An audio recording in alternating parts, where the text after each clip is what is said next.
Hello guys, welcome back to the channel biology for you. I hope आप सभी अच्छे होंगे और बायोलॉजी के लेक्चर्स को समझ रहे होंगे। तो अगर आपको लेक्चर समझ रहे हैं, है ना, समझ में आ रही हैं, तो चैनल को सब्सक्राइब करें और लाइक ज़रूर करें। और साथ ही साथ आप इस वीडियोस को, इन लेक्चर्स को उनके साथ शेयर करें जिन्हें बायोलॉजी क्लास की ज़रूरत है हिंदी में। ठीक है, तो उनके साथ अगर आप शेयर करेंगे तो उनको एक अच्छी वीडियो मिलेगी, साथ ही साथ मेरा भी मनोबल बढ़ता चला जाएगा। तो पहले हम लोग थोड़ा पीछे का रिवाइज कर लेते हैं, उसके बाद हम लोग आगे बढ़ेंगे। और जिन लोगों ने पीछे का वीडियो नहीं देखा है, पिछले लेक्चर मेरी नहीं देखा है, आप लोग प्लीज़ उस लेक्चर को ज़रूर देखें ताकि आपको ये वाली वीडियो समझ में आ जाए। तो देखो, पिछले लेक्चर में मैंने आपको बायोटेक्नोलॉजी के बेसिक्स बताए थे। बायोटेक्नोलॉजी का डेफिनेशन के साथ साथ बायोटेक्नोलॉजी कितने पार्ट में बांटा गया है। तो बायोटेक्नोलॉजी का जो फर्स्ट पार्ट है जिससे बायोटेक्नोलॉजी किया जाता है वो है आनुवांशिक इंजीनियरिंग, और इसी के बारे में हम लोगों को पढ़ना था इस पूरे बुक में। तो आनुवांशिक इंजीनियरिंग के बारे में मैंने आपको ये बताया था कि आनुवांशिक इंजीनियरिंग वो होता है जब किसी एक जीव से डीएनए निकालकर किसी दूसरे जीव में फिट कर दिया जाता है ना, कुछ डीएनए में बदलाव करके, जिससे कि इस जीव का गुण इस जीव में आ जाता है। तो इसे हम आनुवांशिक इंजीनियरिंग कहते हैं। अब ये काम काफ़ी जटिल होता है, जितना मैंने आसानी से आपको बता दूं उतना आसानी से होता नहीं है। इसमें मैंने आपको बताया था कि होता क्या है कि पहले सबसे पहले एक डीएनए को पहचाना जाता है, फिर उस डीएनए को रेस्ट्रिक्शन एंजाइम से काटा जाता है। रेस्ट्रिक्शन एंजाइम एक विशेष स्थान से डीएनए को काटता है, उस स्थान को हम लोग पॉलिंड्रोम्स कहते हैं। पॉलिंड्रोम्स के बारे में आज हम लोग आगे बात करेंगे, मैं बताऊंगा पॉलिंड्रोम्स क्या होता है। तो पहले डीएनए तय कर लिया जाता है, फिर रेस्ट्रिक्शन एंजाइम से डीएनए को काटा जाता है अंदर से, फिर डीएनए को काटने के बाद फिर एक प्लाज्मिड चूज़ किया जाता है, फिर प्लाज्मिड को भी उसी रेस्ट्रिक्शन एंजाइम से काटा जाता है जिस रेस्ट्रिक्शन एंजाइम से डीएनए को काटा गया था। फिर कटे हुए डीएनए को यहाँ पे फिट कर दिया जाता है। फिट करने के बाद होता क्या है कि प्लाज्मिड में एक स्थान होता है जहाँ से ये जो डीएनए है ये रेप्लिकेट करना स्टार्ट करती है। डीएनए रेप्लिकेशन करना स्टार्ट करती है, मतलब अपना प्रतिरूप बनाना स्टार्ट करती है। यानी इस पूरे प्लाज्मिड को अपनी तरह बनाने के लिए एक ओरिजिन होता है जिसको हम लोग कहते हैं ओरी। ठीक है, फिर वहाँ से डीएनए डीएनए को जो जोड़ा जाता है उसके लिए चाहिए होता था लाइगेज एंजाइम। ठीक है, लाइगेज एंजाइम से उस डीएनए को जोड़ा जाता है। देखो, पहला स्टेप क्या, डीएनए को पहचानो। डीएनए को पहले पहचानो कि कौन से डीएनए को काटना है, फिर रेस्ट्रिक्शन एंजाइम चुनो कि कौन से रेस्ट्रिक्शन एंजाइम से डीएनए को काटना है, फिर जिस रेस्ट्रिक्शन एंजाइम से डीएनए को काटा जाएगा उसी रेस्ट्रिक्शन एंजाइम से प्लाज्मिड को भी काटा जाएगा। फिर डीएनए को काटने के बाद जोड़ना है प्लाज्मिड में, तो प्लाज्मिड में किससे जोड़ा जाएगा, प्लाज्मिड में लाइगेज एंजाइम से यहाँ पे जोड़ दिया जाता है। फिर यहाँ पर एक ओरी होती है, मतलब एक ओरिजिन होती है जहाँ से रेप्लिकेशन स्टार्ट होती है। फिर रेप्लिकेशन स्टार्ट हो जाता है, डीएनए अपनी तरह का इस प्लाज्मिड को बना लेता है। फिर इस प्लाज्मिड को दूसरे जीव में भेज दिया जाता है। ठीक है, क्लोनिंग, ये क्लोनिंग होता है जब ये डीएनए अपनी प्रकृति बनाने लगता है, अपनी प्रतिकृति बनाने लगता है, तो इसको हम लोग क्लोनिंग कहते हैं, जीन क्लोनिंग कहते हैं। और ये प्लाज्मिड जो है ये संवाहक का काम, वेक्टर का काम करता है, ताकि मतलब वेक्टर मतलब क्या, ये डीएनए को ले जाने का काम करता है, इसी वजह से इसको वेक्टर कहते हैं। यहाँ पे मैंने आपको फिगर समझाया था कि क्या होता है कि ये डीएनए है, ठीक है, और ये एक बाहरी डीएनए है, दूसरा डीएनए है। इस डीएनए को हम लोग को काटना है, तो ऐसा डीएनए को काटा जाएगा ताकि इनके जो न्यूक्लियोटाइड्स हैं एक दूसरे से जुड़ जाए। आपने पिछले लेक्चर में पढ़ा होगा कि जो डीएनए में न्यूक्लियोटाइड होते हैं वो 4 तरह के होते हैं, एडेनिन, ग्वानिन, साइटोसिन और थाइमिन। तो एडेनिन जो है वो थाइमिन के साथ ज्वाइन करता है और ग्वानिन साइटोसिन के साथ ज्वाइन करता है। तो देखो यहाँ पे ए है, ए मतलब एडेनिन, तो ये थाइमिन के साथ ज्वाइन कर जाएगा, तो फिर थाइमिन एडेनिन के साथ ज्वाइन करेगा। तो ऐसे ही डीएनए को काटा जाता है कि उनके न्यूक्लियोटाइड्स एक दूसरे से जुड़ जाए, ठीक है। उसके बाद ये रेस्ट्रिक्शन एंजाइम सॉरी ये पुनर्योगज डीएनए बन जाता है, रिकॉम्बिनेंट डीएनए बन जाता है। तो आज हम लोग आगे पढ़ेंगे, जहाँ तक हमने पढ़ा था उसके आगे हम लोग कंटिन्यू करेंगे। थोड़ा सा ऊपर हम लोग देख लेते हैं क्या था, हाँ यहाँ पे। तो यहाँ पे मैंने आपको बताया था कि प्रत्येक प्रतिबंधन एंडोन्यूक्लियस डीएनए में विशिष्ट पैलिंड्रोमिक न्यूक्लियोटाइड अनुक्रमों को पहचानता है। यानी कि प्रतिबंधन एंडोन्यूक्लियस जो होता है, यानी कि रेस्ट्रिक्शन एंडोन्यूक्लियस एंजाइम जो होता है, जो डीएनए को काटने का काम करता है, रेस्ट्रिक्शन एंजाइम, जिसको हम लोग रेस्ट्रिक्शन एंडोन्यूक्लियस या फिर प्रतिबंधन एंडोन्यूक्लियस एंजाइम कहते हैं, ये ऐसे ही डीएनए को नहीं काट लेता है।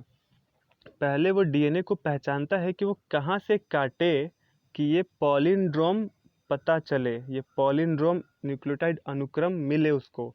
अब ये पॉलिंड्रोम न्यूक्लियोटाइड अनुक्रम वह स्थान होता है जहाँ से सीधा या उल्टा पढ़ने पे एक ही चीज़ आता है। जैसे ये देखो, मलयालम मैंने लिखा, मल या लम, मलयालम को उल्टा सीधा पढ़ो एक ही जैसा है ना, मलयालम इधर से पढ़िए या फिर मलयालम इधर से पढ़िए, एक ही चीज़ आ रहा है।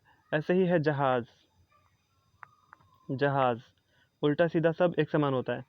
तो ऐसे ही शब्दों को हम लोग पॉलिंड्रोम्स कहते हैं। तो डीएनए, ये जो न्यूक्लियोटाइड, ये जो प्रतिबंधन एंडोन्यूक्लियस होता है, ये डीएनए को पहले पढ़ता है, और जब इसको ऐसा स्थान मिल जाता है जहाँ पे एडेनिन एडेनिन, थाइमिन थाइमिन, ये सभी मतलब उल्टा सीधा सब एक समान मिल जाता है, तो वहीं से डीएनए को काटना स्टार्ट कर देता है। जैसे यहाँ पे देखो क्या है, यहाँ पे देखो, यानी ये एक अनफॉल्स करके दे दिया गया है, मतलब उसको पूरा खोल के दिखा दिया गया है। यहाँ पे देखो क्या है, ये है ग्वानिन, जी मतलब ग्वानिन है ना, guanine adenine adenine, thymine thymine, cytosine, ठीक है। तो आपको पता है कि एडेनिन जो है वो थाइमिन से जुड़ता है और ग्वानिन साइटोसिन से जुड़ता है। तो यहाँ पे ग्वानिन है, ये साइटोसिन से जुड़ा हुआ है, यहाँ पे ये ग्वानिन साइटोसिन से जुड़ा हुआ है, एडेनिन थाइमिन से जुड़ा, एडेनिन थाइमिन से यहाँ पे जुड़ा हुआ है, यहाँ पे थाइमिन एडेनिन से जुड़ा हुआ है, ठीक है। फिर यहाँ पे एडेनिन थाइमिन से जुड़ा हुआ है, फिर यहाँ पे ग्वानिन साइटोसिन से जुड़ा हुआ है, ठीक है। तो इसको आप पढ़ो तो देखो, यहाँ से ऐसे जाइए, इस साइड जाइए, तो cytosine thymine thymine adenine adenine guanine, और इधर से आइए वापस, तो फिर cytosine thymine thymine adenine adenine guanine. तो इसका उल्टा ये है। तो ऐसे ही स्थान को डीएनए पहले, रेस्ट्रिक्शन एंजाइम पहले पहचानता है कि कहाँ से इसको काटा जाए, कि इधर से जाया जाए तो सीधा, फिर उल्टा वापस आया जाए तो फिर वही अनुक्रम मिल जाए, ठीक है। अपोजिट साइड मिले, एक दूसरे से अपोजिट साइड ये ढूंढता है। तो पहले उसको ढूंढेगा, उसके बाद काटेगा, क्योंकि काटने के बाद फिर से दूसरे डीएनए में जब फिट करना है तो फिट भी वैसे ही करना है ताकि वो एक दूसरे से जॉइंट करे, ठीक है। देखो यहाँ पे एडेनिन एडेनिन, यहाँ पे थाइमिन थाइमिन है, तो ये दोनों एडेनिन थाइमिन इस थाइमिन एडेनिन से जुड़ेगा, ठीक है। तो पॉलिंड्रोम समझ में आया? पॉलिंड्रोम क्या है, देखो यहाँ पे डेफिनेशन क्या है पॉलिंड्रोम का। तो क्या आप जानते हो कि पॉलिंड्रोम क्या है? तो पॉलिंड्रोम मैं आपको बताता हूँ कि पॉलिंड्रोम क्या है। ये वर्णों के समूह है जिन्हें आगे व पीछे दोनों तरफ से पढ़ने पर एक ही शब्द बनता है, जैसे मलयालम मैंने आपको बताया ही। तो पॉलिंड्रोम्स ऐसे शब्द होते हैं जिनको हम लोग आगे से पढ़े फिर पीछे से पढ़े, एक ही बात होती है। तो पहले ये डीएनए, ऐसे डीएनए जो होता है, आपको पता है कि डीएनए का एक स्ट्रैंड जो होता है वो 5 प्राइम से 3 प्राइम होता है, और एक क्या होता है 3 प्राइम से 5 प्राइम होता है, अपोजिट होता है। तो इसी वजह से जो रेस्ट्रिक्शन एंजाइम होता है, जो डीएनए को काटने वाला होता है, पहले वो उस स्थान को पहचानता है कि कहाँ से काटा जाए कि अपोजिट अपोजिट मिल जाए, ठीक है। तभी वो काटता है, जिससे वो जुड़ने का ज़्यादा चांस होता है। तो यहाँ पे और भी मैं पढ़ के दिखाता हूँ। शब्द पॉलिंड्रोम्स और डीएनए पॉलिंड्रोम में अंतर है। डीएनए पॉलिंड्रोम और जो शब्द पॉलिंड्रोम है, इसमें अंतर है। शब्द पॉलिंड्रोम में क्या होता है, शब्द पॉलिंड्रोम में क्या होता है कि आप शब्द को उल्टा सीधा पढ़ो तो एक ही आएगा, लेकिन डीएनए पॉलिंड्रोम में इधर, जैसे आप इधर से जाइएगा तो फिर इधर से आएगा तो उल्टा होना चाहिए। इधर से जो चीज़ सीधा है इधर से वही चीज़ उल्टा आना चाहिए, वही चीज़ उल्टा आना चाहिए, ठीक है, तब जाके ऐसा होगा। तो देखो यहाँ पे क्या है कि डीएनए में यहाँ पे मैंने आपको बताया ना कि शब्द पॉलिंड्रोम और डीएनए पॉलिंड्रोम में अंतर है। डीएनए पॉलिंड्रोम क्षारक युग्मों यानी कि न्यूक्लियोटाइड पेयर्स का एक ऐसा अनुक्रम होता है जो पढ़ने के अभिविन्यास को समान रखने पर दोनों लड़ियों में एक जैसा पढ़ा जाता है, ठीक है। जैसे उदाहरणार्थ क्या है, निम्न अनुक्रमों में 5 प्राइम से 3 प्राइम दिशा में पढ़ने पर दोनों लड़ियों में एक जैसा पढ़ा जाएगा, और अगर इसे 3 प्राइम से 5 प्राइम दिशा में पढ़ा जाए तब भी यही बात सामने बैठती है। जैसे कि देखो ये 5 प्राइम से 3 प्राइम की ओर ले गया है, GAATTC यानी कि guanine adenine adenine thymine thymine cytosine. और आपको पता है कि ग्वानिन साइटोसिन से जुड़ता है, आपको फॉर्मूला कभी मत भूलिएगा। तो ग्वानिन साइटोसिन से जुड़ गया, एडेनिन थाइमिन से जुड़ गया, फिर ये एडेनिन थाइमिन से जुड़ा, फिर ये एडेनिन थाइमिन से जुड़ा, फिर थाइमिन एडेनिन से जुड़ा और साइटोसिन ग्वानिन से जुड़ा, ठीक है। तो यहाँ पे क्या देखने को मिल रहा है कि जो चीज़ 5 प्राइम से 3 प्राइम में है वही उल्टा कर दिया गया 3 प्राइम से 5 प्राइम में आ गया, लेकिन उल्टा है, ठीक है। यहाँ पे GAATTC उल्टा आपको दिख रहा है। तो डीएनए पॉलिंड्रोम में यही अंतर है कि उल्टा पढ़ा जाए तो फिर वापस विपरीत हो जाए, मतलब जो सीधा है उसी का विपरीत होना चाहिए इधर, ठीक है। जैसे यहाँ पे G से लेके C तक खत्म हुआ है, तो फिर इधर से पढ़ेंगे तो फिर G से C तक इधर चला आएगा। आपको दिख रहा है ये इधर इधर कहाँ से गया, G से लेके C और इधर आएगा G से लेके C, ऐसे विपरीत होना चाहिए, ठीक है। फिर अगर हम इसको सीधा कर दे तो फिर तो वही आ जाएगा ना। जैसे मतलब देखो समझो बात को कि मैं क्या कह रहा हूँ, ये 5 प्राइम से 3 प्राइम है और ये 3 प्राइम से 5 प्राइम है, तो उल्टा ही तो होगा क्योंकि ये ऐसे गया है और फिर ये ऐसे आ रहा है। अगर हम इसको उलट दें, मतलब 5 को इधर कर दे और 3 को इधर कर दे, तो फिर तो वही सीक्वेंस आ जाएगा ना, 5 प्राइम से 3 प्राइम वाला, ठीक है। इसको बिल्कुल उलट देंगे तो 5 प्राइम को इधर उलट दे तो फिर तो वही बात आ जाएगी। तो डीएनए पॉलिंड्रोम में यही अंतर है कि आप सीधा इस तरीके से लेके जाइए तो विपरीत उधर से आना चाहिए, सीधा होना चाहिए फिर से, ठीक है। तो यही है पॉलिंड्रोम्स। तो ऐसा स्थान पहले डीएनए रेस्ट्रिक्शन एंजाइम ढूंढता है डीएनए का कहाँ से काटा जाए कि पॉलिंड्रोम्स मिले, ठीक है। उसके बाद क्या है कि प्रतिबंधन एंजाइम डीएनए लड़ी को पॉलिंड्रोम स्थल के केंद्र से थोड़ी दूरी पर लेकिन विपरीत लड़ियों में दो समान क्षारों के बीच काटते हैं, ठीक है, जिसके फलस्वरूप सिरों पर लड़ीय भाग रह जाता है, ठीक है। प्रत्येक लड़ी में प्रलंबी फैलाव मिलते हैं जिन्हें चिपचिपा सिरा कहते हैं, ठीक है, जिन्हें चिपचिपा सिरा कहते हैं। अब देखो यहाँ पे क्या है, ये है संवाहक डीएनए, मतलब ये प्लाज्मिड है जो मैंने आपको शुरुआत में बताया, इसको भी काटना है। तो और ये है बाहरी डीएनए, यह क्या है, बाहरी डीएनए। यहाँ पे आपको पढ़ो यहाँ पे क्या है कि एक ही प्रतिबंधन एंजाइम दोनों बाहरी डीएनए और संवाहक डीएनए को विशिष्ट जगहों पर काटता है। मैंने आपको शुरुआत में बताया कि एक ही प्रतिबंधन एंजाइम होगा जो डीएनए को भी काटेगा और प्लाज्मिड को भी काटेगा। तो पहले ये है ये डीएनए जिसको काटना है और यह है प्लाज्मिड। तो रेस्ट्रिक्शन एंजाइम हमने चुना और रेस्ट्रिक्शन एंजाइम से हमने डीएनए को काट दिया और फिर प्लाज्मिड को भी यहाँ पे काट दिया, ठीक है। काटने के बाद हमने क्या किया कि इस जो कटे हुए डीएनए है इसको यहाँ पे हमने फिट कर दिया। देखो फिट करने के लिए क्या इस्तेमाल किया जाता है, जोड़ने के लिए क्या चाहिए, लाइगेज एंजाइम चाहिए जोड़ने के लिए। तो जब ये जोड़ दिया गया तब यह क्या बन गया, पुनर्योगज डीएनए बन जाता है। तो अगर आपसे पूछा जाए एग्जाम में कि पुनर्योगज डीएनए कैसे बनाया जाता है, तो आप पहले कहेंगे कि वांछित डीएनए ली जाती है, फिर एक प्लाज्मिड ली जाती है, फिर एक रेस्ट्रिक्शन एंजाइम लिया जाता है और रेस्ट्रिक्शन एंजाइम से डीएनए को काटा जाता है और उसी रेस्ट्रिक्शन एंजाइम से प्लाज्मिड को भी काटा जाता है, फिर डीएनए को लाइगेज एंजाइम से जोड़ दिया जाता है, ठीक है। उसके बाद यहाँ पे देखो ये इसका क्या होता है, रूपांतरण या फिर स्थानांतरण होता है। मतलब अब ये जो डीएनए जोड़ा गया था यहाँ पे, अब ये डीएनए पूरे प्लाज्मिड को अपने ही तरह का बना लेगा, ठीक है।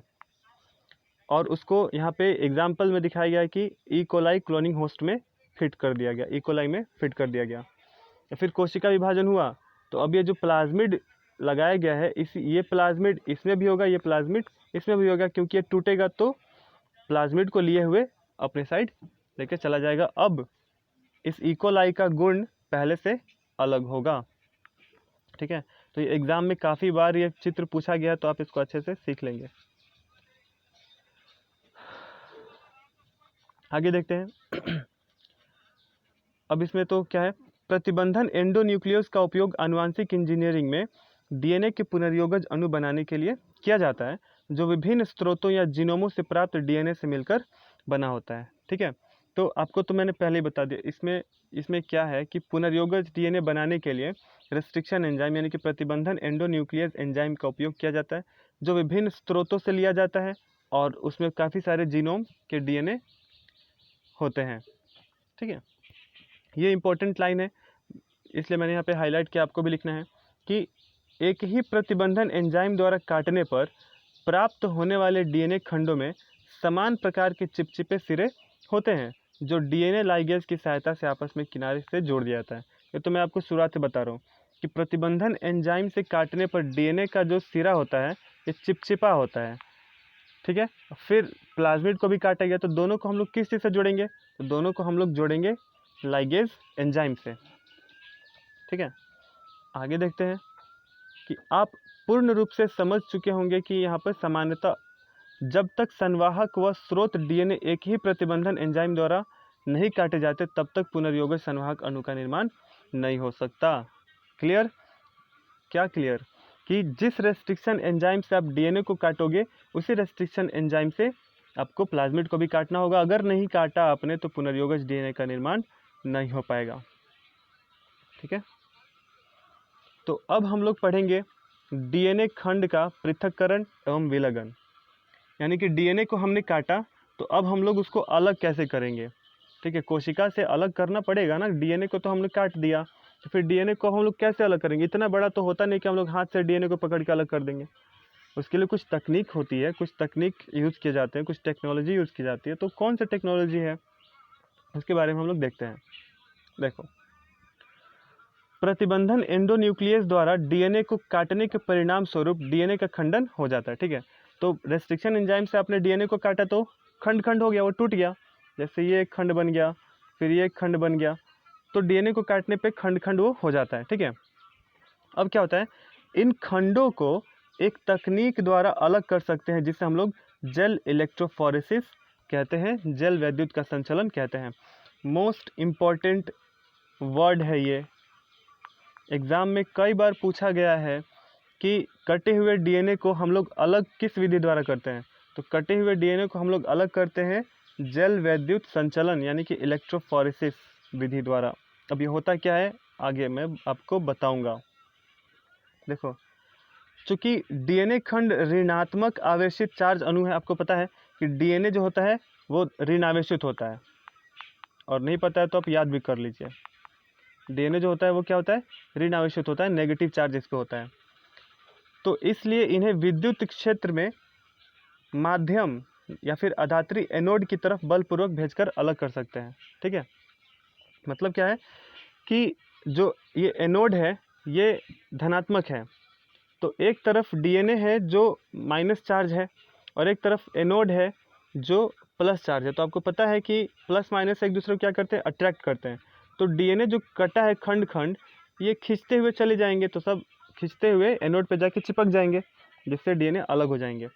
ठीक है, लेकिन आजकल इलेक्ट्रोफोरेसिस का यूज़ किया जाता है। होता क्या है कि आजकल बहुत ही सामान्य रूप से उपयोग किया जाने वाला एक माध्यम है जिसको हम लोग कहते हैं एगारोस।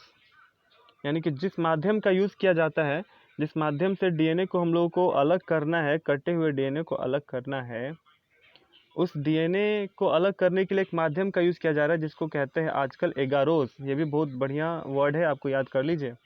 एगारोस जो समुद्री घास से निकाला जाता है और ये एक प्राकृतिक पॉलीमर है। डीएनए खंडों को एगारोस जेल के छलनी प्रभाव द्वारा उनके आकार के अनुसार अलग करते हैं। ठीक है, तो एक क्या हुआ कि आपने डीएनए को काटा, फिर उस डीएनए को क्या किया जाता है, एगारोस का एक जेल बनाया जाता है जो घास से निकाला जाता है। एगारोस का एक जेल बनाया जाता है और उसमें डीएनए को फिट कर दिया जाता है अलग करने के लिए। पहले उसमें क्या कर दिया जाता है, फिट कर दिया जाता है, और उसमें फिट करने के बाद क्या किया जाता है कि उसको इलेक्ट्रोफोरेसिस मशीन में डाल दिया जाता है। तो यहाँ पे क्या है कि इस कारण खंड जितने छोटे आकार के होंगे वे अधिक दूर तक जाएंगे। ठीक है, तो एगारोज का जो होता है, एगारोज जेल जो होता है, जो इलेक्ट्रोफोरेसिस में यूज़ किया जाता है, तो डीएनए को पहले एगारोज जेल में रख दिया जाता है और फिर उसको इलेक्ट्रोफोरेसिस मशीन में डाल दिया जाता है। तो फिर इसमें इथिडियम ब्रोमाइड नामक एक केमिकल डाला जाता है, जिससे डीएनए हम लोगों को विजिबल हो जाता है, दिखने लगता है। जैसे यहाँ पे डीएनए दिख रहा है आपको रेड रेड कलर का, तो ये सब इथिडियम ब्रोमाइड की वजह से डीएनए दिखता है। ये इस साल 2020 में नीट के एग्ज़ाम में पूछा गया था कि डीएनए को देखने के लिए कौन से केमिकल का यूज़ किया जाता है, तो इथिडियम ब्रोमाइड। ठीक है, तो पृथक्कृत डीएनए खंडों को तभी देख सकते हैं जब इस डीएनए का इथिडियम ब्रोमाइड नामक यौगिक से अभिरंजित कर पराबैंगनी किरणों से अनावृत करते हैं। ठीक है, पराबैंगनी किरण से जब अनावृत इनको किया जाता है, हटाया जाता है, तब जाकर डीएनए हम लोग को विजिबल हो जाता है, दिख जाता है। इथिडियम ब्रोमाइड जो स्ट्रैंड जेल को पराबैंगनी प्रकाश से अनावृत करने पर डीएनए को चमकीली नारंगी रंग की पट्टी दिखाई पड़ती है। डीएनए की पृथक्कृत पट्टियों को एगारोज जेल से काटकर निकाल लेते हैं और जेल के टुकड़ों से निष्कर्षित कर लेते हैं। इस प्रक्रिया को क्षालन या इल्यूजन कहते हैं। ठीक है, हुआ क्या कि हमने डीएनए को काटा, जैसे यहाँ पे मैंने शुरुआत में बताया कि डीएनए खंड का पृथक्करण एवं विलयन कैसे किया जाता है। तो ये क्वेश्चन भी एग्जाम में पूछा हुआ है बिहार बोर्ड में। तो आप क्या बताएंगे कि डीएनए को काटने पर वो इतने छोटे होते हैं कि अलग नहीं किया जा सकते ऐसे, तो उनको क्या कहता है कि एक एगारोज का माध्यम बनाया जाता है ना, एगारोज जेल का एक माध्यम बनाया जाता है, उसमें डीएनए को भर दिया जाता है जो काटा गया है, फिर उसमें एगारोज में उस डीएनए खंडों को डाल दिया जाता है, फिर उसको एनोड की तरफ भेजा जाता है। जैसे कि यहाँ पे मैंने बताया कि एनोड की तरफ भेजा जाता है। तो एनोड की तरफ जब भेजा जाता है तो उसमें इथिडियम ब्रोमाइड नामक केमिकल डालकर भेजा जाता है ताकि हम लोग को डीएनए विजिबल हो सके। तो जब एनोड की तरफ चला जाता है तो अब क्या कहता है कि एगारोज को छोटे छोटे टुकड़ों में काट लिया जाता है। जहाँ जहाँ डीएनए होता है वो तो दिख जाता है क्योंकि वो इथिडियम ब्रोमाइड से विजिबल होता है, दिख जाता है। तो एगारोज को छोटा छोटा खंड में हम लोग काट लेते हैं और डीएनए को वहाँ से निष्कासित कर लेते हैं। तो इस तरह शुद्ध किए गए डीएनए को क्लोनिंग संवाहक से जोड़कर पुनर्योगज डीएनए निर्माण में उपयोग किया जाता है। मतलब अब तो डीएनए निकल गया, अब उसके बाद से प्लाज्मिड में जोड़ा जाएगा। आगे बढ़ते हैं। अब हम लोग पढ़ेंगे क्लोनिंग संवाहक के बारे में, जो कि बहुत ही ज़रूरी है। क्लोनिंग संवाहक होता कैसे है, यानी कि प्लाज्मिड कहाँ से लाएंगे आप। इतनी बात समझ में आई क्या क्या होता है। आगे बढ़ते हैं। क्लोनिंग संवाहक में हम लोग क्या करते हैं कि प्लाज्मिड व जीवाणुभोजी जीवाणु कोशिकाओं में बिना गुणसूत्रीय डीएनए नियंत्रण के स्वतंत्र रूप से प्रतिकृति करने की क्षमता रखते हैं। ठीक है, जो ये प्लाज्मिड होते हैं, प्लाज्मिड या फिर जीवाणुभोजी मतलब जीवाणु को खाने वाले जो वायरस होते हैं, उन्हीं के अंदर हम लोग को प्लाज्मिड खासकर मिलते हैं, उन्हीं से प्लाज्मिड को निकालना पड़ता है। ठीक है, तो जीवाणुभोजियों की प्रत्येक कोशिका में काफ़ी अधिक संख्या में होने से जीवाणु कोशिका में इनके जीनोम की कई प्रतिकृति मिलती है। मतलब जीवाणुभोजी जो वायरस होते हैं, इनकी कोशिका में काफ़ी अधिक मात्रा में, प्रत्येक कोशिका में काफ़ी अधिक मात्रा में ये जो जीनोम पाए जाते हैं ना, काफ़ी ज़्यादा मात्रा में मिलते हैं। काफ़ी सारा प्रतिकृति इनमें ऐसे ही बस बनी रहती है। कुछ प्लाज्मिड की प्रति कोशिका केवल 1 या 2, जबकि दूसरों में 15 से 100 प्रतिकृति मिलती है। ठीक है, मतलब कुछ जीवाणु भोजियों में 1 या 2 प्लाज्मिड मिल जाते हैं, तो कभी कभी 15 से 100 मिल जाते हैं। ठीक है, तो इनकी संख्या इससे भी ज़्यादा हो सकती है। ठीक है, 15 से 100 से भी ज़्यादा हो सकती है। यदि हम विजातीय डीएनए खंड को जीवाणुभोजी प्लाज्मिड डीएनए के साथ जोड़ सके तो इनकी संख्या को भी जीवाणुभोजी प्लाज्मिड की प्रतिकृति संख्या के समान गुणित कर सकते हैं। मतलब विजातीय डीएनए मतलब क्या, बाहर की डीएनए, यदि बाहर के डीएनए को हम लोग प्लाज्मिड में जोड़ सके, जीवाणु भोज्य को प्लाज्मिड में जोड़ सके, तो बाहरी डीएनए का प्रतिकृति भी ये लोग बना सकते हैं, यानी फ़ोटोकॉपी बना सकते हैं। आप इस तरीके से समझ लीजिए कि एक फ़ोटोकॉपी मशीन है, इसमें आप कागज़ डालते हो ऊपर से और पीछे से काफ़ी सारे कागज़ लगे होते हैं, तो एक कागज़ का काफ़ी सारा फ़ोटोकॉपी बन जाता है, आप जितना बनाना चाहें। वैसे ही जीवाणु भोजी भी करते हैं, एक डीएनए आप इसमें डाल दीजिए, ये काफ़ी सारे और उसके प्रतिकृति बना के हमको दे देंगे। ठीक है, तो उसके बाद उनका होता क्या है, ठीक है, कि वर्तमान समय में उपयोग किए जा रहे संवाहक इस प्रकार से तैयार किए जाते हैं कि इन्हें बाहरी डीएनए से जोड़ने व पुनर्योगजों के चयन में सहायता मिलती है। मतलब क्या है कि आजकल ये जो प्लाज्मिड का उपयोग किया जाता है, ये पहचानने में हमको सहायता देते हैं कि कौन पुनर्योगज है और कौन अपुनर्योगज है, यानी कौन ट्रांसफॉर्मेटिव, कौन बदल सकता है और कौन नहीं बदल सकता है। तो यहाँ पे हम लोग पहले पढ़ेंगे प्रतिकृतियन की उत्पत्ति, यानी कि संवाहक में क्लोनिंग करने हेतु तो निम्न विशेषताओं की आवश्यकता होती है। तो संवाहक में क्लोनिंग, संवाहक क्या है? एक प्लाज्मिड है। संवाहक क्या है? एक प्लाज्मिड है। इसमें हम लोग को डीएनए जोड़ेंगे, यानी कि क्लोन करेंगे। तो क्लोन करने के लिए हम लोग को इस प्लाज्मिड में क्या क्या विशेषता होनी चाहिए, ये हम लोग देखेंगे, क्या क्या विशेषता होनी चाहिए। तो देखिए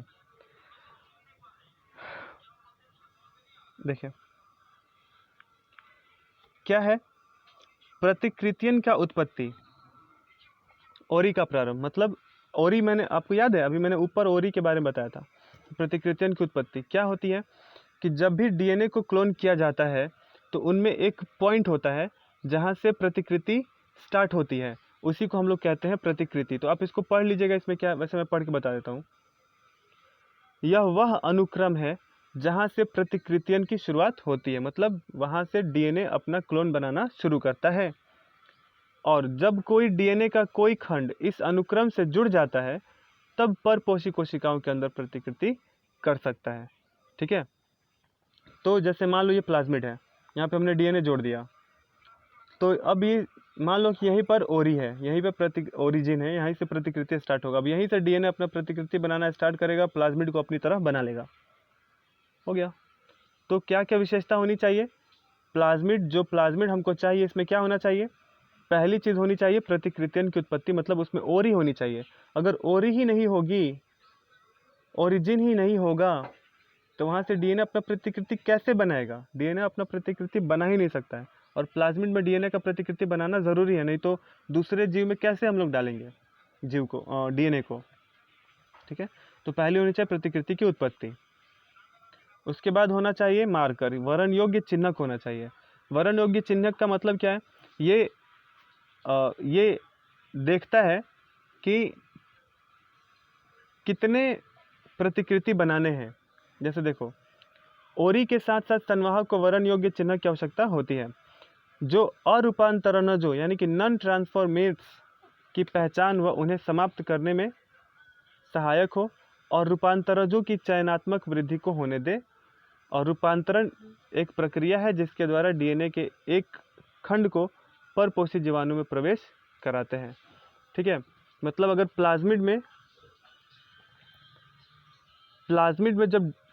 प्लाज्मिड में जब डीएनए को क्लोन किया जाता है तो ओरिजिन तो होना ही चाहिए, साथ ही साथ उसमें एक ऐसा मार्कर होना चाहिए जो ये पता कर सके कि इस प्लाज्मिड में कौन सा ऐसा जगह है जहाँ पर ये डीएनए इसको अपने तरह नहीं बना सकता है।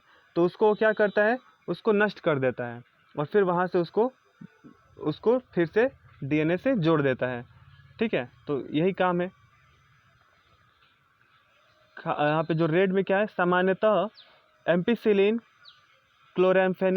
क्लोराम्फेनिकोल, टेट्रासाइक्लिन या केनामाइसिन जैसे प्रतिजैविक यानी एंटीबायोटिक्स के प्रति प्रतिरोध कोडित करने वाले जीन इकोलाई के लिए उपयोगी वरण योग्य चिन्हक माने जाते हैं। मतलब ये सभी एम्पिसिलिन, क्लोराम्फेनिकोल, टेट्रासाइक्लिन या केनामाइसिन, ये सभी क्या हैं? वरण योग्य चिन्हक। ये सभी मार्कर हैं जो पहचानते हैं कि प्लाज्मिड में कौन कौन से ऐसे जगह है जहाँ पे डीएनए अपना काम नहीं कर सकता तो उस प्लाज्मिड में से वहाँ से वो काट के हटा देते हैं। ठीक है।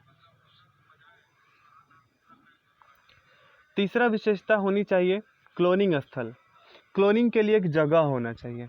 अगर क्लोन सारी चीज़ें हैं और क्लोनिंग के लिए जगह ही नहीं है तो फिर डीएनए फिट करने का फ़ायदा क्या, जब क्लोनिंग ही नहीं होगा तो। यहाँ पे क्या है, विजातीय डीएनए को जोड़ने हेतु, यहाँ पे मैंने क्या लिखा, विजातीय डीएनए को जोड़ने हेतु सामान्यतः काम में लिए जा रहे प्रतिबंधित एंजाइम के लिए संवाहक में कुछ या एक ही पहचान स्थल होना चाहिए। ठीक है, मतलब क्लोनिंग स्थल में कितने पहचान स्थल होने चाहिए, एक होने चाहिए या कुछ और भी हो सकते हैं, लेकिन ज़्यादा नहीं होना चाहिए। अगर इससे ज़्यादा हुआ तो फिर जो क्लोनिंग होगा बहुत ही जटिल हो जाएगा और फिर बहुत ही दिक्कत होगा। ठीक है, और ये सारी चीज़ें उतनी इम्पोर्टेंट नहीं है जो आपको है ना दिक्कत देंगे। हाँ, ये फिगर आप याद रखिएगा, इस फिगर को याद रखिएगा। और ये जीवाणुओं में प्रतिरोधी एक जीन है। ये पिछले साल 12th क्लास में क्वेश्चन पूछा गया था कि जीवाणुओं में एक जीवाणु प्रतिरोधी जीन बताइए, जीवाणु प्रतिरोधी एक जीन का नाम बताइए। तो ये AMPR है ना, AMP के ऊपर R जो लिखा था, ये एक जीवाणु प्रतिरोधी जीन है। ठीक है, तो ये सारी चीज़ें कुछ इंपॉर्टेंट उतना नहीं है, यहाँ से क्वेश्चन आते नहीं है तो मैं आपको यहाँ से बताऊंगा नहीं, आपका टाइम वेस्ट करने से कोई फ़ायदा नहीं है। और चौथा विशेषता होना चाहिए, चौथा जो यहाँ पे विशेषता भी और एक तरह का टॉपिक भी ये बताया गया है कि पौधों और जंतुओं में जीन क्लोनिंग हेतु संवाहक, यानी कि पौधे और जंतुओं में जीन क्लोनिंग के लिए क्या संवाहक होता है। तो आपको पता होगा कि जीनों को यहाँ होगा कि जीनों को पादप यानी कि पौधे और जंतुओं में स्थानांतरित करना हमें जीवाणुओं और विषाणुओं से सीखा। यानी कि पौधे और जंतुओं में जो जीन को क्लोन कर रहे हैं हम, जो डीएनए का क्लोनिंग कर रहे हैं, वो नॉलेज हम लोग को कहाँ से मिला, वो नॉलेज मिला हम लोग को जीवाणुओं और विषाणुओं से। कहाँ से, जीवाणुओं और विषाणुओं से, क्योंकि ये सदियों से अपने अंदर डीएनए को, जीनों को क्लोन करते आ रहे हैं। ठीक है, तो यहाँ पे क्या है कि वे जानते थे कि सुकेंद्रक यानी कि यूकैरियोट्स कोशिकाओं के रूपांतरित करने के लिए जीनों का कैसे उपयोग किया जाता है। वे जीवाणुओं तथा विषाणुओं, है ना, यानी यहाँ पे वे जो है वो जीवाणु विषाणु के लिए यूज़ किया गया है, जो चाहते हैं वैसा करने के लिए जीनों को बाध्य करते हैं। ठीक है, मतलब क्या है, जब भी वायरस शरीर में पहुँचता है तो ये वायरस अपने ही तरह और भी कई सारे वायरस शरीर में प्रोड्यूस कर देते हैं, कई सारे वायरस बना देते हैं। कैसे, आखिर क्लोनिंग की वजह से ही तो उन्हीं जीवाणुओं और वायरसों से साइंटिस्टों ने सीखा है क्लोन करने के लिए डीएनए का। एक नाम है यहाँ पे एग्रोबैक्टीरियम ट्यूमिफिशियंस, कई द्विबीजपत्री पौधों का रोगजनक पैथोजन है। ये जो एग्रोबैक्टीरियम ट्यूमिफिशियंस है, ये द्विबीजपत्री पौधों में एक रोगजनक है, यानी कि रोग उत्पन्न करता है।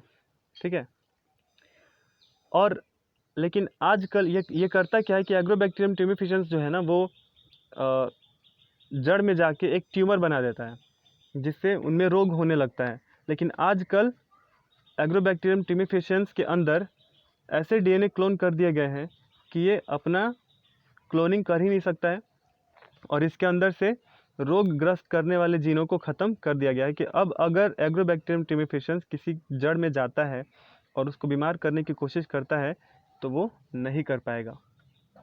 ठीक है, तो ये चीज़ें इसमें बताई गई हैं। अब हम लोग पढ़ेंगे सक्षम परपोषी आतिथ्य, यानी पुनर्योगज डीएनए के साथ रूपांतरण हेतु। मतलब ये है कि जो डीएनए को हम लोग कोड करेंगे प्लाज्मिड में, तो पहले इस प्लाज्मिड को तैयार करना होता है। जैसे मान लो कि आपको कहीं जाना है तो आपको तैयार होना पड़ता है, उसी तरीके से प्लाज्मिड्स को भी क्या करना पड़ता है, तैयार होना पड़ता है। ठीक है,